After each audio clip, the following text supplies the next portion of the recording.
যে কোরআন শরীফে আল্লাহ বললেন, লাং তানালুল বির হাত্তা তুনফিকু মিম্মা তুহিব্বুন।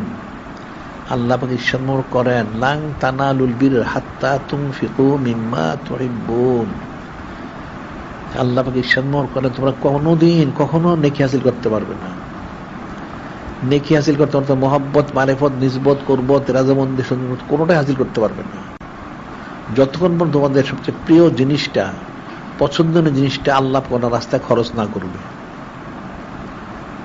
তোমাদের পছন্দনীয় প্রিয় জিনিসটা যখন খরচ না করবে। এখন প্রিয় জিনিসটা কি? অনেক কিছু। এর মধ্যে একটা হলো টাকা পয়সা। মানুষ পয়সার মোহ কঠিন মানুষের, সে টাকা পয়সা সহজে খরচ করতে চায় না।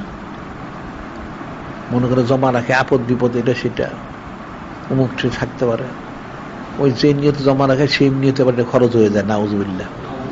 সে যদি নূরে মুজাসসাম হাবিবুল্লাহ হুজুর পাক সাল্লাল্লাহু আলাইহি ওয়াসাল্লাম সম্মানার্থে খরচ করবার জন্য সে এটা খরচ করতো, তাহলে দেখা যায় তার অন্য দিক দিয়ে বরকত হয়ে যেত। সুবহানাল্লাহ।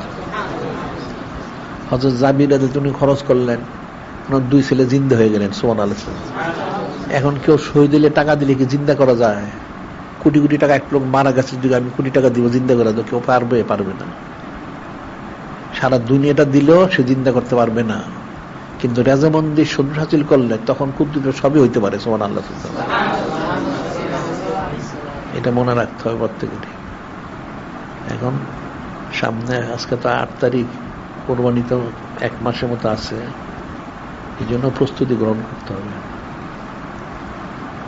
সময় থাকতে। আর এগুলি করার জন্য আসলে এই জন্য আমরা বলি যে জিকির করা বেশি উচিত। জিকির না করলে অন্তর তেসলা হয় না। আবার এই জিকিরটা জারি করতে হলে সোবত ইখতিয়ার করতে হয়। সোবত ইখতিয়ার করলে ফয়েজ তাওজ্জু পেলে কলটা নরম হয়, তখন জিকিরটা তাড়াতাড়ি জারি হয়। এই জন্য সোবত ইখতিয়ার করতে হবে, জিকির ফিকির করতে হবে। আর আমলগুলি সুন্নত মোবারক অনুযায়ী করতে হবে। ইলিমগুলি আমাদের কিতাবাদিগুলি পাঠ করতে হবে, মনে থাকে যেন, তাইলেই হবে।